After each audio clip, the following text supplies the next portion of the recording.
Сайн өрхмө зүйчдийн мэндийг хүргье. Манай суугаас American National University их сургуультай хамтран явуулж байгаа сурлын шинэ дугаар эхэлж байна.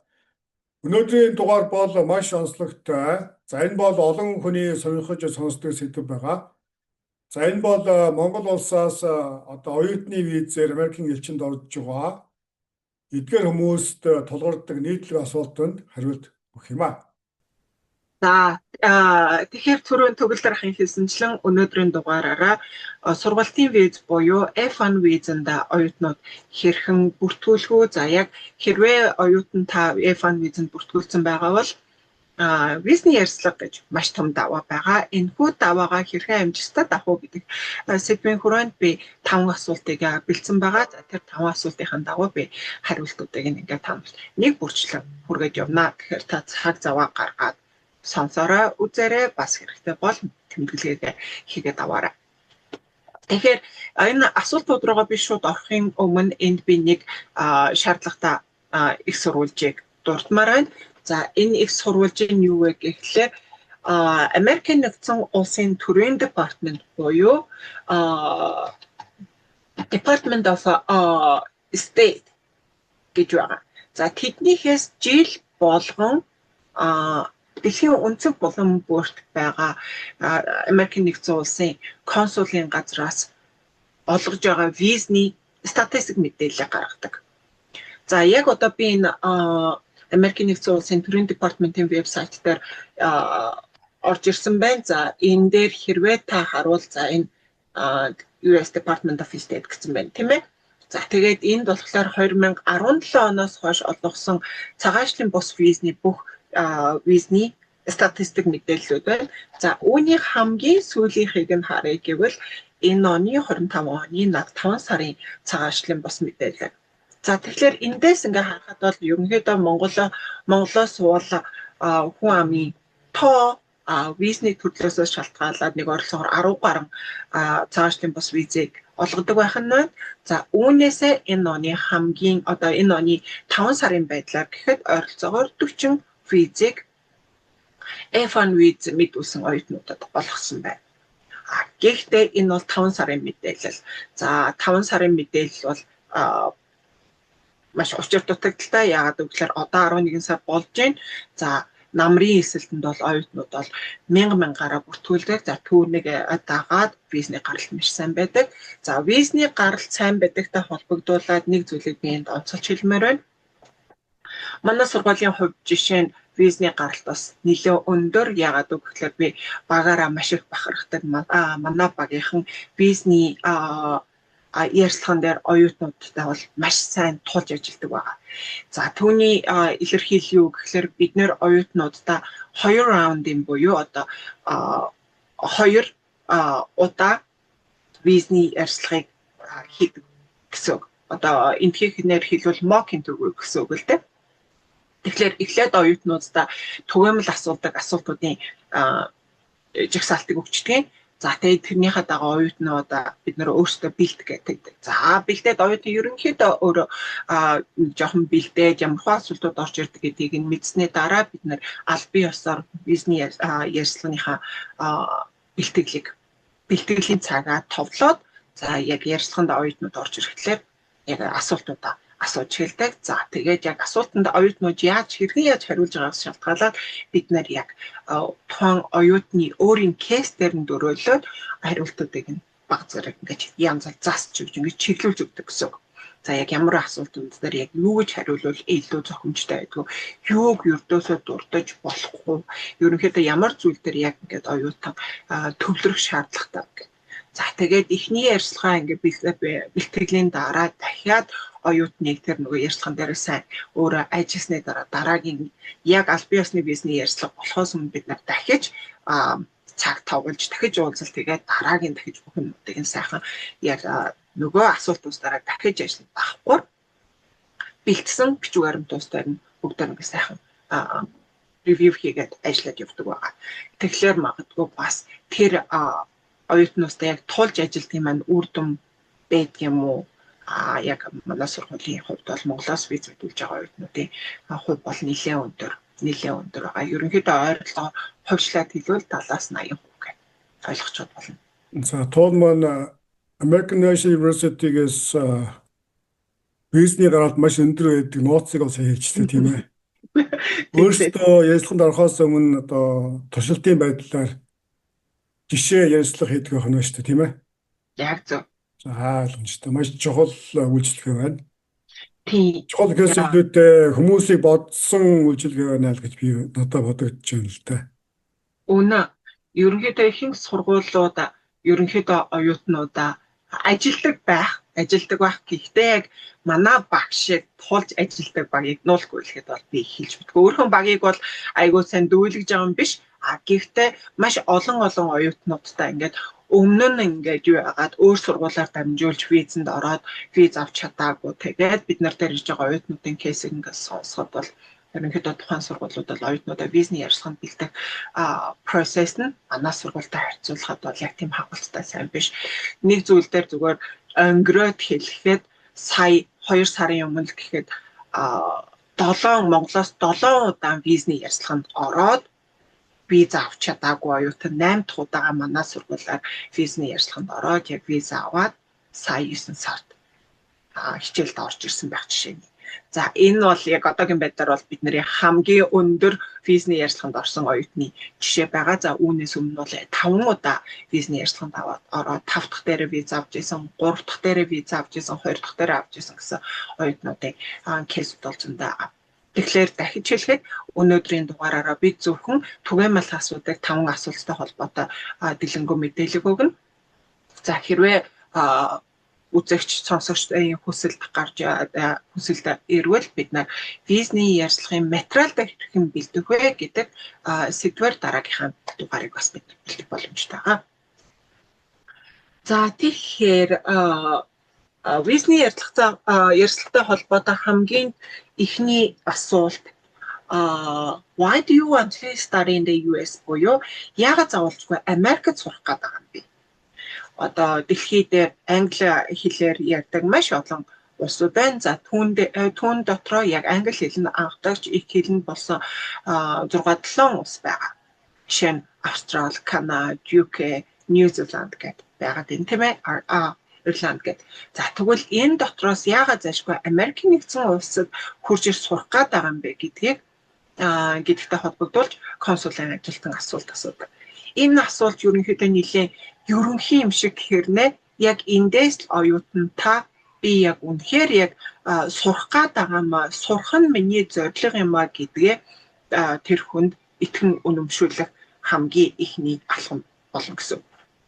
За тэгэхээр яг тэгж консулын ажилтныг итгэн үнэмшүүлэхийн тулд оюутан юугаа ярьж болох вэ гэхлээр яг юун дээр дөрүүлж ярьж болох вэ гэхлээр яагаад Америк яагаад англи биш юм бэ гэдэг дээр яг юу гэж хэлэх вэ гэхлээр Америк нь бол яг гадаад оюутнууд суралцдаг дэлхийн номер 1 улс. За яагаад номер 1 дэлхийн өнцөг булан бүрээс гадаад оюутнууд яагаад Америкийг сонгож хурж ирж байгаа энэ сурахыг хүсэж байгаа гэхлээр хамгийн түрүүнд diversity буюу олон үндэсний тэр холимог байдал тэр оюутнууд маш том давуу тал болж орж ирдэг. За хоёр дахь нь буюу сургалтын тэр нөгөө хөтөлбөр нь гадаад оюутнуудад зориулагдсан маш тийм боломжит өргөн тийм хөтөлбөр байгаа. Дэлхийн аль ч улсын оронд хүлээн зөвшөөрөгдөн. За гурав дахь нь буюу career growth opportunity буюу одоо яг сураад төгснөхийн дараа Америкт мэргэжлийнхэн дагуу дадлага хийх тийм боломж байна. За гээд дараагийнх нь буюу тэгээд энд одоо л яг дэлхийд нэр хүндтэй маш олон IT, шинжлэх ухаан, эрүүл мэнд, бизнесийн маш олон тэргүүлэх компаниуд байдаг. Тэгэхээр тэдгээр компаниудад дадлага хийх. Тэдгээр компаниудаас суралцах гэдэг маш олон тоолж башгүй олон тийм давуу талууд байгаа болохоор гадаад оюутнууд Америкийг хамгийн түрүүнд сонгож Америкийн нэгдсэн улсад бакалавр юм уу мастрын хөтөлбөрийг хийхийг зорддог. Тэгэхээр энэ зорилгоо оюутан хэлж тайлбарлах юм байна. Гэхдээ мэдээж та яг өөрийнхөө зорилгыг илэрхийлэхдээ таны зорилго чинь яг таны өөрийн хувь хүний жишээн дээр үндэслэгдэж одоо тийм ээ үндэслэж илүү нөгөө тодорхой болон юник байх гэсэн үг. За дараагийн 2 дахь асуулт нь юу гэхээр яагаад заавал Америкийн үндэсний сургууль сурахыг хүсэж байгаа вэ буюу why do you want to study at American National University? За би энэ дээр яг American National University-ийн юуг нэрийг оруулсан байгаа. Та мэдээж Америкийн нэгдсэн улс руу F1 визэнд мэдүүлж байгаа бол өөр зөндөө олон сургуулиуд руу бүртгүүлж байгаа. Тэгэхээр та жишээ нь одоо тэр сургуулийг чинь асууж байна оюутнаас та яагаад заавалжгүй одоо яг энэ тодорхой сургууль сурах гэдэг юм бэ гэдэг асуултыг асуудаг. За ерөнхийдөө яагаад заавал Америкт сурах гэдэг юм? Яагаад заавал энэ тодорхой сургууль буюу жишээ нь одоо American National University сурах гэдэг юм бэ гэдэг энэ 2 асуултыг би өөрөө харахтаа бол зоосны 2 тал гэж хардаг. Ерөнхийдөө утга адилхан асуулт. Утга адилхан асуулт. Гэхдээ консулын ажилтан танаас илүү дэлгэнгүй мэдээлэл авахын тулд нөгөө асуултаа бага зэрэг өөрчлөөд дахиж дэлгэнгүй асуулт авч ийн гэсэн. За тэгэхээр ягаад заавал American National University-д сурах гэдэг юм бэ гэдэг асуултанд хариулахын тулд юу яа гэсэн үг. Оюутан энэ асуултанд бүр эртнээ сайн бэлдсэн байх хэрэгтэй. Бүр анх үнэхээр оюутан Америкт сурахыг хүсэж байгаа бол энэ асуулт оюутнаас ингээд бүр цээжнээс нь урсаад гараад. За гэхдээ зарим тохиолдолд оюутан Америкт сурах шийдвэрийг сүүлийн 5-6 сарын дотор гаргасан тохиолдолд байдаг. Эсвэл зарим оюутнууд бол бүр эртнээс 2, 3, 4 жилийн өмнөөс бэлдэж явсан оюутнууд байдаг. За тэгэхээр хэрвээ та айл нэг төрөл нь байсан ч хамаагүй гэхдээ мэдээж танаас энэ асуулт асуув. За гэхэд энэ асуултанд яг хэрхэн өөрийнхөө яаж хариулах вэ гэхлээр хамгийн түрүүнд яагаад яг энэ сургуулийг сонгосон гэхлээр та энэ сургуулийг сонгохоос өмнө мэдээж өөр сургуулиуд руу онлайн өргөдлөө явуулсан байх ёстой. Онлайн өргөдлөө явуулсан байх ёстой. Би оюутнуудтайгаа ажиллахдаа жишээ нь одоо ийм жишээн дээр ажилладаг. Одоо сүүлийн үед бол оюутнууд бол шинэ төрлийн гарч байгаа гар утсныг яг одоо жишээ нь iPhone шинэ iPhone-ийнхаа iPhone ингээд зах зээл дээр гаргахад бол тэрийг оюутнууд тэр даруй ингээд хэрэглэгчдэд авдагтай адилхан. Тэрэн дээр би жишээ өгдөг л та. Тэгэхээр одоо жишээ нь оюутан хэрэглэгч хэрвээ шинэ утас авах гэж байгаа бол зүгээр маркетингд дөрвөлж тэр шинэ утсыг сонгохын оронд за iPhone Android-тай харьцуулахад яг ямар функцүүд нь давуу байдгийг. Яагаад тэр хэрэглэгч iPhone-ыг Android-оос илүү үзэж байгаа юм? Эсвэл хэрэглэгч яагаад Android-ийн утсыг iPhone-оос илүү үзэж байгаа юм бэ? Камерын үзүүлэлт нь сайн байгаа мó? Өөр илүү тэр утсанд суурилсан mobile application-ууд нь илүү хэрэгтэй байгаад байгаа юм уу? Хэрэглэхэд илүү тохиромжтой юм уу? Үнэн нь ямар юм гэдэг бүх зүйлүүд дээр хэрэглэгч өөрийн судалгаагаа хийсний дараа аль төрлийн утсыг сонгохоо шийддэг тийм ээ. За яг түүнтэй адилхан Америкт сурна гэдэг бол санхүүгийн хувьд бол санхүүгийн болон тэрхүү хүний амьдралаа гаргаж байгаа маш том шийдвэрүүдийн нэг нь байгаа. Том шийдвэрүүдийн нэг нь. Хэрвээ виза аваад Америкт ороод ирсэн тохиолдолд бол энэ хүн чинь бүх зүйлийг шинээр эхлэх гэсэн. Бүх зүйлийг шинэ орчинд орж ирнэ. Тухайн орчны соёлыг судална. За санхүүгийн бэрхшээлтэй зарим оюутнууд тулгардаг. За гэдэг ерөнхийдөө бүх зүйлийг шинээр эхлэх болохоор энэ маш том шийдвэр гаргаж байгаа цаг хугацаагаа зарцуулна. Санхүүгийн хувьд тодорхой хэмжээний төлбөрийг төлнө гэд маш том шийдвэр учраас хүмүүс энэ шийдвэрийг зүгээр нөгөө унтаа босоод ирэхтэй унтаж босоод гаргаж ирдэг. Тийм болохоор консулын ажилт нь яг таныг энэ шийдвэрийг нухацтай гаргасан үгүйг чинь асуух мэдхийн тулд яагаад заавал энэ сургуулийг сонгосон бэ гэдэг асуултыг асуудаг. Тэгэхээр жишээ нь одоо American National University дээр жишээ аваад ярихад яагаад оюутан яг American National University-г сонгож байгаа. За энэ хариултанд хариулахын тулд одоо жишээ нь би оюутан байгаа бол за би American National University-г сонгохоос өмнө би ингээд одоо Америкт байрладаг Америкийн 10 сургууль онлайн өргөдлөө явуулсан. За тэр дотроо зарим сургуулиуд нь Virginia төвтэй, за зарим сургуулиуд нь Chicago хавцаа, зарим нь Калифорни хавцаач гэдэг юм уу тийм ээ. За эдгээр би 10 сургууль бүртгүүлснээс 5-д нь би элсэж орсон байна. 5-д нь элсэж орсон байна. Эсвэл 3-т нь би элсэж орох. Би өөрөө миний acceptance letter хүлээж авсан байна.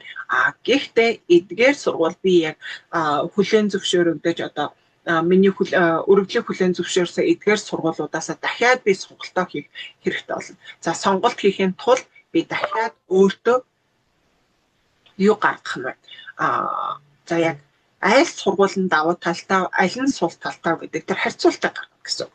Харьцуултаа гаргана. За тэгэхээр жишээ нь одоо American National University-ийн хувьд бол локейшны хувьд бол давуу тал байж болж байна. Ягаад гэвэл American National University-ийн төв кампус нь Virginia Америкийн нэгдсэн улсын нийслэл Вашингтон дэсгээс нэг 3 цаг хагас зайтай байдаг. Тэгэхээр яг нийслэлтэй байх нь байна. Дээрэс нь яг энэ сургуулийн байдаг газар Salem, Virginia буюу маш аюулгүй, цэвэрхэн, за амьдрах өртгийн хувьд том хот улстай харьцуулбал жишээ нь Нью Йорк, Шикаго, DC тай харьцуулахад амьдрах өртгийн хувьд бол 15-аас 20% хямд байх нь байна. Мөн аюулгүй байдлын хувьд маш амгалан тахван бас мөн цэвэрхэн түүний хажуугаар олон үндэстэн холилдсон ийм газар байх нь. Тэгэхээр тэрийгээ сайхан тодорхойлоод хэлээд өгч байна. За үүнээс гадна American National University-ийн бас нэг давуу тал нь гэхлээр American National University-ийн өөрөө ил тод байдлыг эрхэмлдэг. За ил тод байдлыг эрхэмлдэг нь оюутнуудыг хэрхэн яаж нөлөөлж ийнө гэхлээр ямарваа нэгэн hidden fee буюу даалд төлбөрүүд юрдөөсөө байдаггүй. Төлөх ёстой бүх сургалтын төлбөрүүд нь вебсайт дээр байдаг жишээ. Тэгэхээр бүх сургалтын төлбөр гэдэг нь зөвхөн сургалтын төлбөр л байгаа. Сургалтын төлбөрт оюутны ном, тохимол, өөр элсэлтийн хураамж, өөр ямарваа нэгэн хураамжууд эдийн бүх юмнууд нь тэр төлбөртөө багцсан. Тэгэхээр оюутан хэрвээ виз авсан тохиолдолд зөвхөн хурж ирээ сургалтын төлбөрийг төлөх нь сургалтын төлбөрөөс гадна өөр ямар ч төлбөрийг American National University төлөхгүй.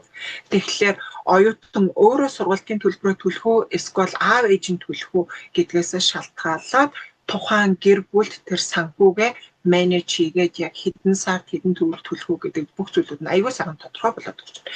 Тэгэхээр энэ бас нэг давуу тал байх нь байна. За үүнээс гадна сургалтын төлбөрийн маш уян хатан нөхцөл за уян хатан нөхцөл гэдэг нь манай сургуулийн сургалтын төлбөр нь бусад сургуулиустай харьцуулахад ерөнхийдөө маш боломжтой. За тэгэхээр ийм боломжийн сургалтын төлбөрөөр Америкт академик хөтөлбөрийн зэргийг эзэмших боломжтой байна. За мөн support system буюу одоо жишээ нь түрүүн би яг ярилцлагын өмнө дурдж байсан admission department эсэл бүртгэлийн албаны одоо бүх тийм тусламж дэмжлэг. За тусламж дэмжлэг дээр би одоо жишээ нь юу дурдгүйгээр оюутан биднэрт хандаж орж ирээ. За яг танаа сургуульд ингээд бүртгүүлэх гэсэн юм аа гэдэг хүсэлтэй тавьсан эхний өдрөөс манай албан оюутныг яг сургуульд албан ёсоор бүртгүүлээд эсэж орж ирээ. За түүний дараа DS 160 маягта алдаа мадаггүй бүглээ. Сервис фигээ төлөв. Мөн визний ярилцлагын цагаа визний ярилцлага нь бэлдээ. За түүний дараа хэрвээ виза авчвал наашаага амжилтаар хичээлээ эхлүүлэх хүртэл бид нар бүх алхам тутамд нь тусааж дэмжиж ажиллана. За үнэхээр эдгээр тусламж дэмжлэгийг үзүүлэхдээ сургуулийн ажилтнууд оюутнуудаас нэг төгрөгч илүү авахгүй. Ягаад гэвэл бид нар сургуульд ажиллаж байгаа.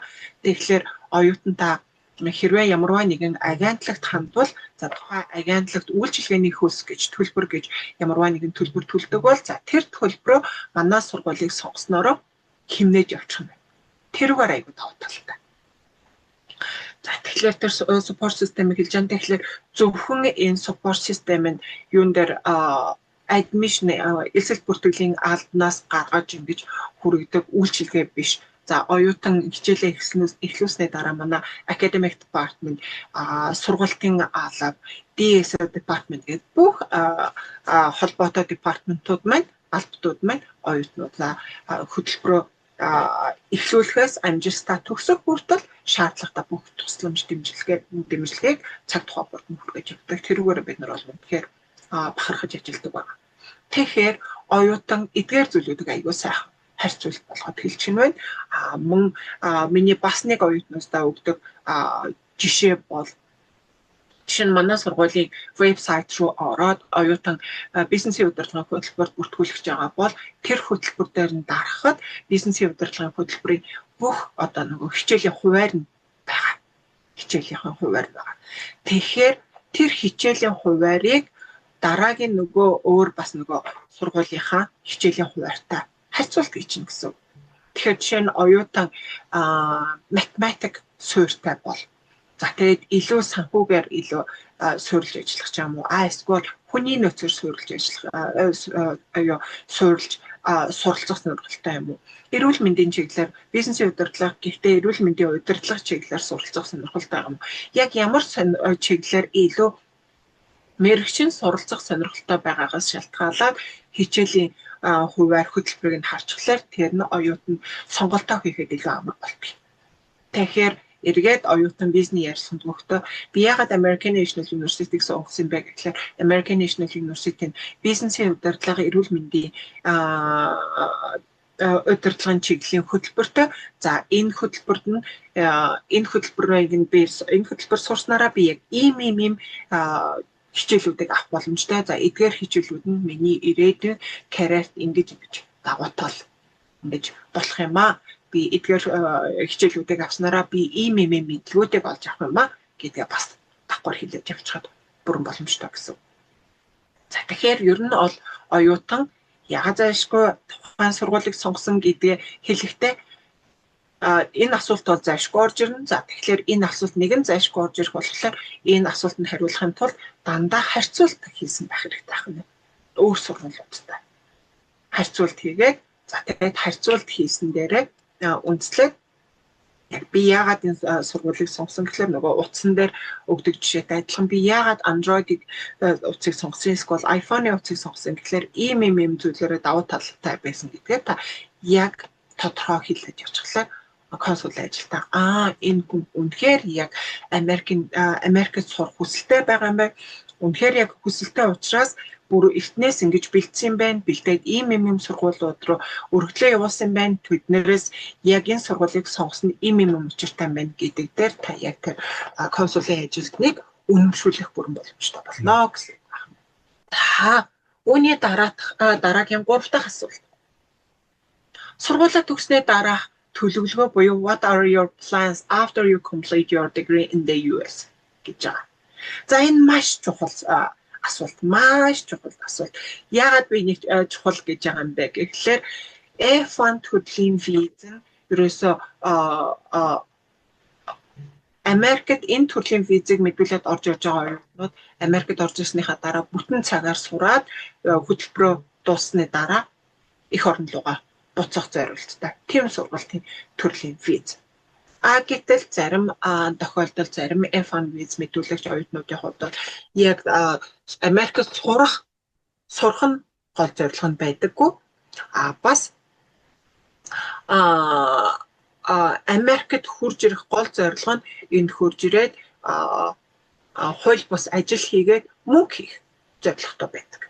Мөнгө хийх зорилготой.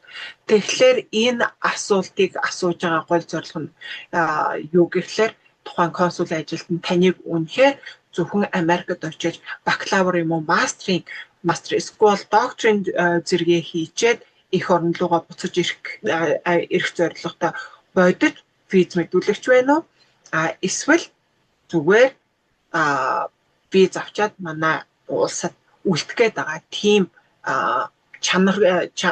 чанаргүй виз мэдүүлэгч байна уу гэдгийг мэдэх зорилготой.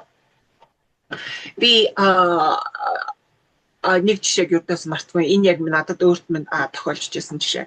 10 жилийн өмнө би хэлний бэлтгэлтэй виз мэдүүлээд яг ингээд өөрийнхөө ээлжийг хүлээгээ сууж байсан. Тэгээд яг миний яг өмнө визэнд орсон эгч бас хэлний бэлтгэлд виз мэдүүлж байсан. Хэлний бэлтгэлийн хөтөлбөрөөр виз мэдүүлж байсан эгч байхгүй. За тэгээд тэр эгчээс ингээд яг консулын ажилтан та яагаад яг энэ сургуулийг ингээд сонгосон бэ гэдгсэн тухай эгч хариулж байна. Манай найз сурдаг юм аа. Манай найз сурдаг болохоор намайг ингээд энэ сургуультай ингээд хурж ир сураач тэгвэл айгүй зүгээр юм байна гэж хэлсэн. Тэгээд би очиод сурвал ингээд найзтайгаа хамт амьдрнаа гэж хэлж байгаа. Тэгсэн консул ажилтан та хэрвээ ингээд виз авчвал тэнд очиод ажиллах уу гэдгсэн. Тэгэн би очиод ажиллаад сургуультайгаа төлбөр бүх юмудаа ингээд хангаад ингээд хийгээд явнаа гэсэн. Тэр даруй визийг нь цацалж байгаа байхгүй. Би бол энийг бол 10 жилийн өмнө болж исэн зүйл. Тэгээ би энэ одоо ч яг тэр их чинь өгжсэн хариултыг үг бүрчлэн сандаг.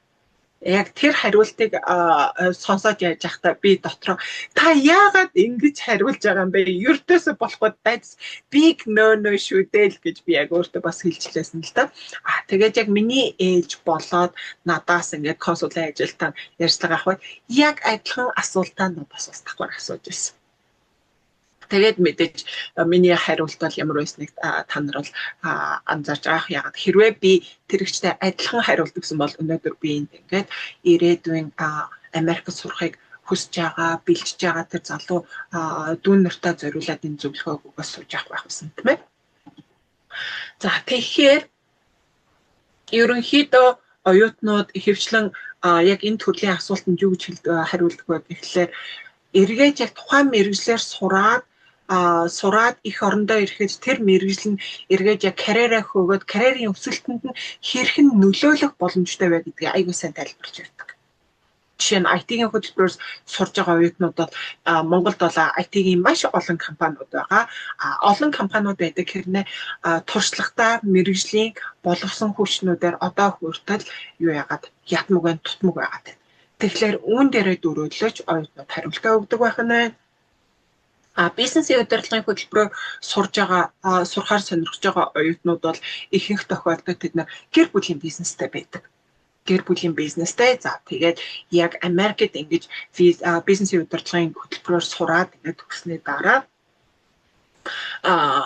эх орондоо буцаж очиод гэр бүлийнхаа бизнесийг үргэлжлүүлэх гол зорилготой.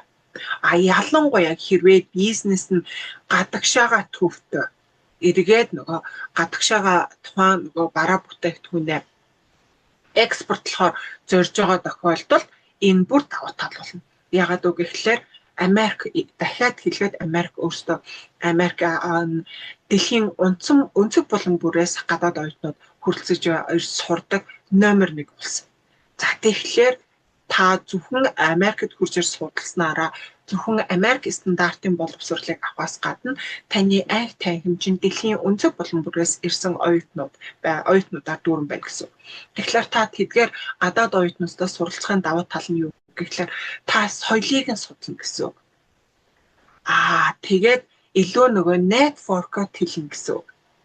За тэгээд давхар хилээ сайжруулна гэдэг тэнд бол тоож боршгүй маш олон давуу талууд байна.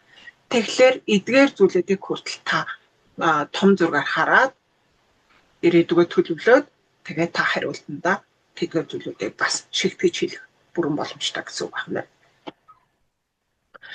За тэгэхээр ерөнхийдөө ирээдүйн зорилгоо маш сайн тодорхойлох хэрэгтэй. Жишээ нь одоо саяхан бас энэ амар виза аваад визний ярилцлаганд ороод яг хамгийн ихний оролтоор виза аваад орж ирсэн нэг оюутан байна. Сургуульд бизнесийн удирдлагын чиглэлээр сурах хөтөлбөрт бүртгүүлсэн. За тэгээд ээж нь болохоор нэгтлэн ийм 18 та охин байсан. За тэгээд охин визний ярилцлаганд орохдоо юу ч хэлсэн бэ? Яг энэ асуултанд юу гэж хариулсан бэ гэхээр манай ээж ингээд маш олон жил ингээд нэгтлэнгийн чиглэлээр ингээд ажиллаж байгаад ингээд туршлагатай нэгтлээ.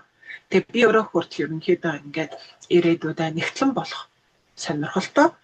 Тэгээд яг энэ хөтөлбөр сураад төгснээ дараа би их орон руугаа буцаж очиод ээжтэйгээ хамт нэгтлэнгийн фирм байгуулнаа. Агентлаг байгуул.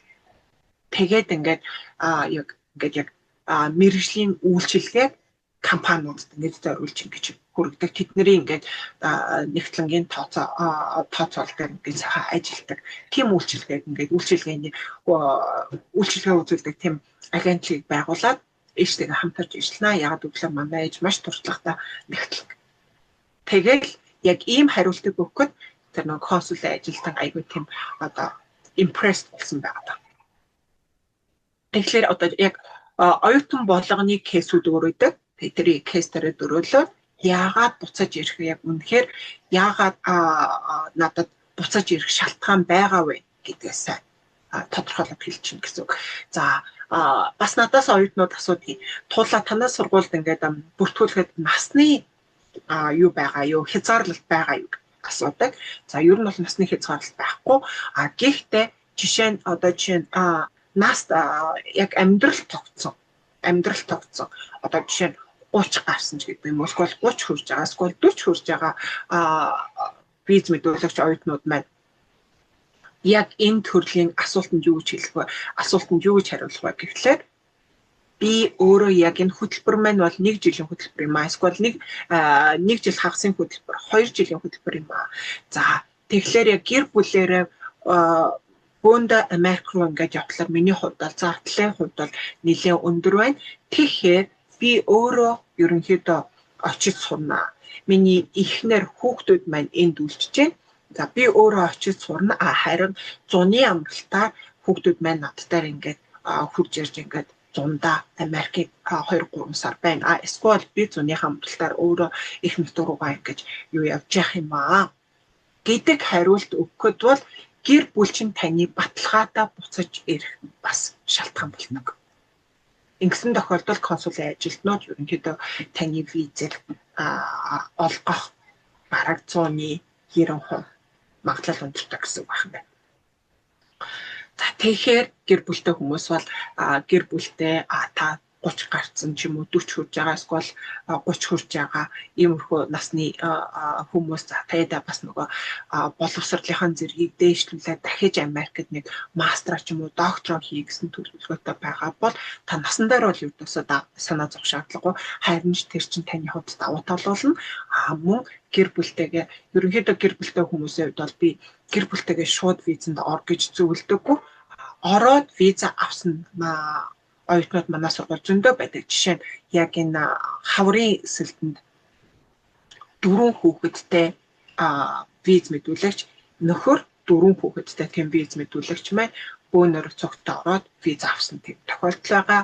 Энэ оны эхнэр бас 3 хүүхэдтэй илүү 4 хүүхэдтэй яг тийм виз мэдүүлэгч эхнэр 3 хүүхдийнхаа бас виз авсан тийм тохиолдол зөндөө байдаг. Гэхдээ эрсдлийг бид нэр үргэлж тооцдог. Тийм болохоор ерөнхийдөө гэр бүлээ авчирна. Ерөнхийдөө гэр бүлтэй оюутан тухайн энд оюутан мастрын хөтөлбөрийг энд хийж явах хугацаанд гэр бүлтэйгээ хамт энд амьдрмаар байна. Тэгвэл сэтгэл санааны хувьд ч гэсэн илүү хөтөлбөртөө анхаарлаа хандуулаад сурах боломжтой байна гэж байгаа тохиолдолд эхлээд та өөрөө ганцаараа визэнд ороорой. За виза авсныхаа дараа тодорхой хугацааны дараа гэр бүлээ визэнд орвол тэр үе шин манай эсэл бүртгэлийн алба дахиад таны кейсэн дээр чи ажиллаад гэр бүлийн чинь зөвлөгөө сайхан зөвлөгөө зааварчилгаа өгөөд явна гэж бид оюутнуудтайгаа ажилладаг байгаа. За сэтгэлээ баг зэрэг хазаачих шиг боллоо тийм ээ. За тэгээд үүнээс гадна дараагийн буцаж ирэх магадлалаа та юугаар хэрхэн яаж илэрхийлж болох вэ гэхлээр таны хөдлөх болон үл хөдлөх хөрөнгө гэрчлэгээнүүдээ авч ирсэн ерөнхийдөө дээр байдаг. Эсвэл та хэрвээ бизнестэй бол тэр бизнесийнхаа гэрчлэгийг авч явсан дээр. Яг гэвэл таны бизнес тэр таны өөрийн хувийн бизнесээ гол мэдээж та тэр бүх бизнесээ гаргуунд гаргаад Америкт үлдэнэ гэдэг бол логихгүй зүйл тийм ээ. Тэгэхээр тэр бизнес байна, хөдлөх болон үл хөдлөх байна тэр зүйлүүдээ бас гэрчлэгээ холбогдох материалуудыг авч ороод гэж ярих хэрэгтэй байдаг шүү гэж зөвлөмөр. За, дөрөв дэх асуулт. Сургалтын төлбөрөө хэрхэн төлөх вэ буюу how will you finance your studies гэж байна. За, тэгэхээр энд бол оюутнууд энэ дараагийн маш чухал асуулт. Ер нь бүх асуултууд их чухал. Тэгээд энэ бас нэг чухал асуултын нэг. Энэ асуултанд өмнөх асуултуудаа маш зөв цэгцтэй хариулж байгаа. За, энэ асуултанд бүдэрсэн тохиолдолд таны виз гарах магадлалгүй гэсэн. Яагаад би нэг бас дахин чухал гэж хэлээд байгаа юм бэ гэхлээр Америкийн нэгдсэн улсаас бакалаврын зэрэг, мастрын зэргийг хийж энэ улсад өөрийнхөө энэ зэргийг хийхээр зорж байгаа бүх оюутнуудыг ерөнхийдөө Америкийн нэгдсэн улс нь боловсролын салбарт хөрөнгө оруулалт хийж байгаа хөрөнгө оруулагч гэж хардаг. Тэгэхээр боловсролын салбарт хөрөнгө оруулалт хийж байгаа хөрөнгө оруулагч та мөнгөтэй байх хэрэгтэй байна, тийм ээ? Мөнгөтэй байх. Мөнгөгүй бол та энэ улсад хурж ирээд виза авсан ч гэсэн та өөрийнхөө сургалтын төлбөрийг төлөх боломжгүй байх нь байна. За, тэгэхээр сургалтын төлбөрийг төлөх боломжгүй байхлаар таныг танд бол виз олгох ямар ч тийм юу боломж байхгүй, логих боломж байхгүй. Ямарваа нэгэн азар та виз авсан тохиолдолд мэдээж консул ажилтны юу гэж бодох вэ гэхээр за хэрвээ энэ хүн мөнгөгүй ч гэсэн би энэ хүн виз олгочвол манай улсад очиод хууль бусаар ажил хийгээд байх юм байна гэдэг ойлголтыг шууд авах учраас танаас энэ асуултыг асууж байна. За, тэгэхээр энэ асуултанд хэрхэн бэлтгэв? Энэ асуулттай холбоотой бичиг баримтуудаа яаж бэлтгэв гэхлээр хамгийн түрүүнд та банкны тодорхойлолт юрдөөс авч орч болохгүй. За, хэрвээ та өөрийгөө эртнээс одоо бизнес ярилцлаганд бэлтжиж байгаа бол Америкийн нэгдсэн улсын консулын албаны вебсайт руу ороод үзээрэй. Ялангуяа Монгол дахь вебсайт руу орж үзээрэй. Тэгэхээр яг тэр вебсайт дээр нь банкны тодорхойлолтыг хүлээж авахгүй гэсэн тийм заалт байна. Яагаад банкны тодорхойлолтыг хүлээж авахгүй гэсэн заалт тэндээ байд юм бэ гэхлээр монголчуудын документуудыг энэ бичиг баримтыг хурамчаар үйлддэг гэдгийг ажилтнууд айл хэдийн мэддэг болсон. Хашраацсан байх нь шүү дээ, тийм ээ. За, тэгэхээр энэ банкны тодорхойлолтын оронд тухайн виз мэдүүлэгч маань ямар материал гаргаж өгөх вэ гэхлээр эсвэл хадгаламжийн дэвтэр эсвэл банкны хуулга байх хэрэгтэй байна. Банкны хуулга. За, банкны хуулга байгаа тохиолдолд сүүлийн 3-аас 6 сарын хугацааны банкны хуулга байна. За, хэрвээ та банкны хуулга гаргаж байгаа бол тэрэн дээр маш бас хянамгай ажиллаарай гэж хэл. Хэний банкны хуулга байх юм? Аавынх ч юм уу, ээжийнх ч юм уу, өвөөгийнх юм уу, эмээгийнх юм уу, эсвэл таны өөрийн банкны хуулга байх юм уу гэдгээс шалтгаалаад та орлого зарлагынхаа тэр зүйлүүдийг маш сайн ажиллаад тэргээ маш сайн анхаарах хэрэгтэй. Ягаад би ажил гэж юм бэ гэхлээр тэр таны банкны хуулгыг шин консулын ажилтан гэж харж агаад хэрвээ тань мэдгэдэггүйц нүдэн тусгаж их хэмжээний мөнгө ороод гарсан тохиолдолд тэр чинь тухайн нөгөө консулын ажилтны анхаарлыг шууд татна гэсэн. Хэрвээ тийм тохиолдолд та тэрийг тайлбарлах хэмжээний байх ёстой гэсэн байна. Яагаад тодорхой хэмжээний мөнгө ингээд байнга орж гардаг байж яснаа гинт маш их хэмжээний мөнгө орж ирсэн. Эсвэл яагаад тэр гинт маш их хэмжээний мөнгө орж ирж байж байгаа ингээд гараад явцсан. Эдгийг та маш сайн тайлбарлах шаардлагатай болно. За,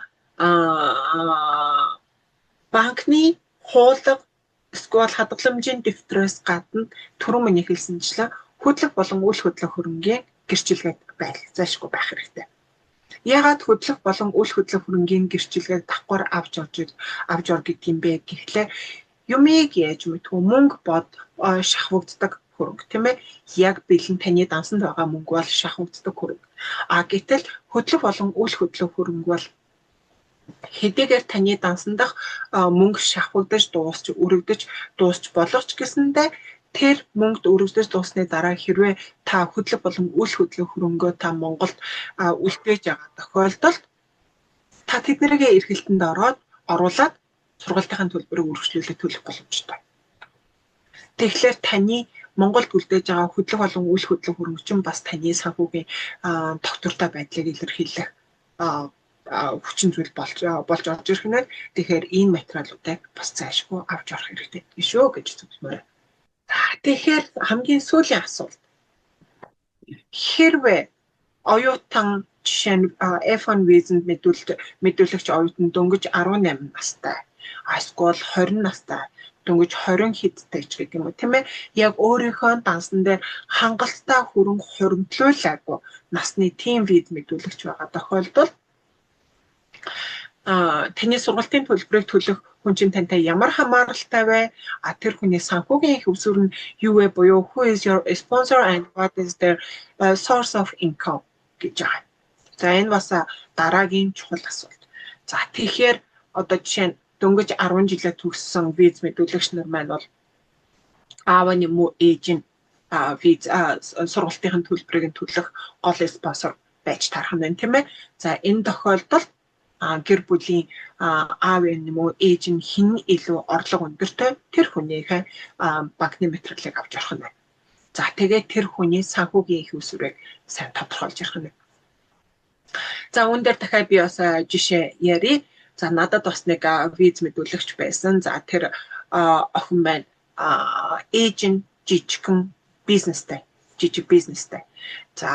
За тэгээд ээж нь спонсороор орсон. Гэхдээ ээж нь нөгөө жижиг бизнестэй гэсэн яг өөрийн гэсэн хадгаламж байхгүй.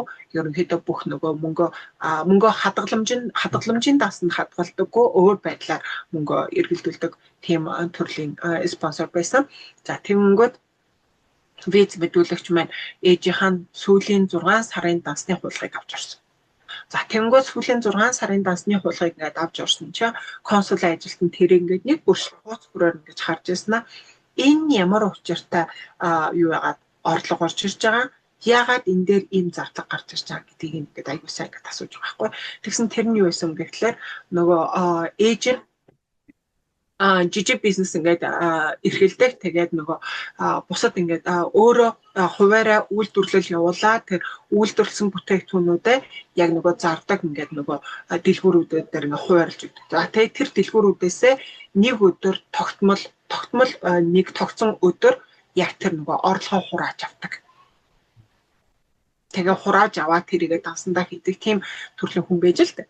Тэнгүүд тэрийг асуухт нь виз мэдүүлэгч маань манай ээж ингээд сар болгоны тэддэг тийм өдрүүдэд ингээд яг нөгөө ингээд дэлгүүрүүдээс орлого ингэж хурааж аваад эргэж ингэж юу яадаг юм тэр хурааж авсан орлого хуримтлуулсан орлогоо ингээд дансандаа ингэж хийх юм тэгэхээр та хэрвээ эдэн сарын эднийг одоо жишээ нь 5 сар 6 сар 7 сар 8 сарыг ингээд харуул яг эдгээр саруудад яг ийм өдрүүдэд ийм хэмжээний орлогод орж ирсэн байгаа гэдэг ингээд хэлж байгаа. Тэгэнгүүт зарлага гэхлээр бас нөгөө консулын ажилд асуусан.